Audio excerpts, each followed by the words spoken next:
রহমানির রহিম। দেখেন যে আর মাত্র এই একদিন 2 দিন পরে নির্বাচন, মাত্র 72 ঘন্টা টাইম আছে। এই নির্বাচনে যে আমেরিকার গোয়েন্দা সংস্থা সিআই নির্বাচন নিয়ে আমেরিকার গোয়েন্দা সংস্থা সিআই যে রিপোর্ট আছে, এই রিপোর্টে কি দেখা যাচ্ছে যে জাতীয়বাদী দল বিএনপির যেগুলো হাই লিডার নেতা আছে তারা সমনা হেরে যাচ্ছে, নির্বাচনে তাদেরকে হারা দিতে পারে। কেন তাদেরকে হারা দিতে পারে? এই আপনার আমেরিকা দেখেন যে যেমন 2009 সালে বিএনপিকে কেন ক্ষমতা আসতে দেয় নাই। আমরা 2009 সালের ইতিহাসগুলো যদি পর্যালোচনা করি তাহলে বুঝতে পারবেন যে বিএনপিকে এবং বিএনপির যেগুলো প্রভাবশালী নেতা আছে এই নেতাদেরকে কেন আপনার আমেরিকা চাচ্ছে না, এবং সিআই এর যে ভবিষ্যৎবাণী বলছে এই সিআই কেন এই নেতাদেরকে চাচ্ছে না। যেমন মির্জা ফখরুল ইসলাম আলমগীর মহাসচিব আপনার বিএনপি, আমির খসরু মাহমুদ, সালাউদ্দিন আহমেদ, আব্দুল আওয়াল মিন্টু ফেনী এবং মির্জা আব্বাস, এক একজন এটা অনেকে বলতে পারেন তাদেরকে কেন আপনার আমেরিকা পছন্দ করতেছে না এবং আমেরিকা তাদেরকে আপনার সংসদ সদস্য হোক কেন চাচ্ছে না। এখানে 2-3টা পয়েন্ট আছে। যেমন আপনার চট্টগ্রামের কথাই যদি বলি, আপনার এই যে অন্তর্বর্তী সরকার চট্টগ্রাম যে পোর্ট, এই পোর্টটা হলো আপনার আমেরিকার সাথে লিজ দিতে চাইছিল এবং আমেরিকার সাথে এই পোর্টের একটা ব্যবসা করতে চাইছিল। এখানে সবচাইতে আপনার আমেরিকাকে সবচাইতে বেশি বাধা দিছে হলো আপনার আমির খসরু মাহমুদ এবং সালাউদ্দিন আহমেদ। আমির খসরু এবং সালাউদ্দিন আহমেদের যে বাধার কারণে যে চট্টগ্রাম পোর্ট হলো আপনার আমেরিকা এর সাথে বিজনেস করতে পারলো না, বা এই সরকার আপনি চুক্তি করতে পারে নাই।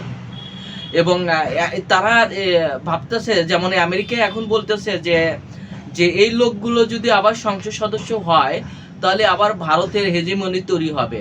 এই ভারতের কথা মতন তারা হলো আমাদের পোর্টকে দেয় নাই।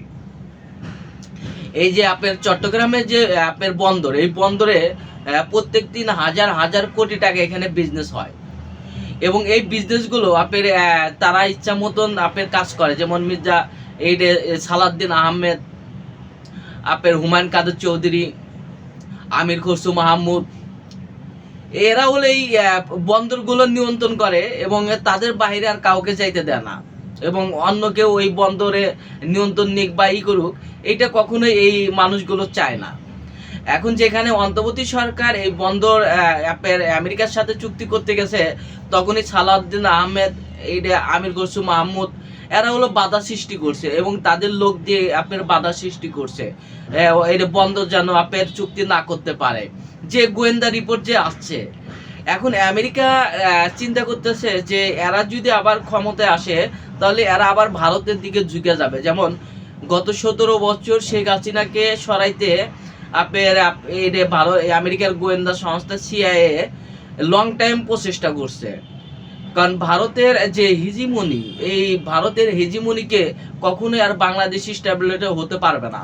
কারণ যদি যারাই স্ট্যাবিলিটি হতে পারে করবে এবং ভারতের হেজিমনিকে যারাই আপনার সামনে আনবে তাদেরকেই পৃথিবীর থেকে চলে যাইতে হবে।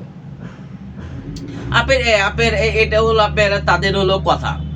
কারণ এই যে ভারতকে সরানো হয়েছে লং টাইম পরিকল্পনা করে। আবার যদি এই ভারতকে যদি আপনার সামনে আনে তাহলে আওয়ামী লীগকে কেন সরানো হলো, এখানে কোন প্রশ্ন আসে। অন্যদিকে আপনার আপনার ঠাকুরগাঁয়ে বিএনপির মহাসচিব মির্জা ফখরুল ইসলাম আলমগীর আপনার গত 17 দিন তার যে বক্তব্য, তার বক্তব্যই হলো ভারতকে তেল মারা এবং ভারতের পায়ে ধরা, ভারতের এই নত স্বীকার করা, এইগুলো নিয়ে তার বক্তব্য। আপনি গত 17 দিন যদি তার বক্তব্যগুলো শোনেন, তার বক্তব্য কি বলছে, প্রত্যেকটা কথায় ভারতকে আপনার সালাম করতেছে এবং ভারতকে মহাগুরু ভাবতেছে। ভারতই যদি মহাগুরু হয় তাহলে এই জনগণের ভোট আপনি তাকে দিবে না। অন্যদিকে আব্দুল আওয়াল মিন্টু হলো অ্যাপিসিস্টের যে আপনার কলঙ্ক ফাঁস হয়েছে, ফাঁসের সাথে জড়িত আছে, এবং আব্দুল আওয়াল মিন্টু ভাবতেছে যে তারা হলো ভারতের গোয়েন্দা সংস্থার এজেন্ট হিসাবে পরিচিত। এখন যদি তারেক রহমান এরা যদি ক্ষমতায় আসে বা এরা যদি এমপি হয়, তারেক রহমানকে ঘিরে ধরতে পারে এবং তারেক রহমানকে আবার ওই ভারতের দিকে নিয়ে যেতে পারে।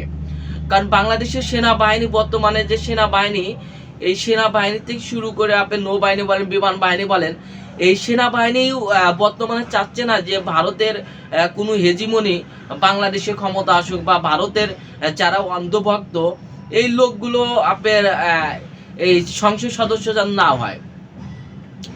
তাহলে দেখেন যে এই যে আপনার আব্দুল্লাহ আল মন্টু, মির্জা ফখরুল ইসলাম আলমগীর, আমির কুলসুম মাহমুদ, আপনার সালাউদ্দিন আহমেদ, এই সালাউদ্দিন আহমেদকে কেউ আপনার আজকালের মধ্যে দেখবেন এদেরকে কিভাবে আপনার অলরেডি আপনার ঠাকুরগাঁও থেকে শুরু করে চট্টগ্রাম অলরেডি গুজব সৃষ্টি হয়ে গেছে যে আপনার এই যে ফখরুল ইসলাম আলমগীর হায়রা যাচ্ছে, বা আপনার আব্দুল্লাহ আল মিন্টু হায়রা যাচ্ছে, আপনার সালাউদ্দিন হায়রা যাচ্ছে।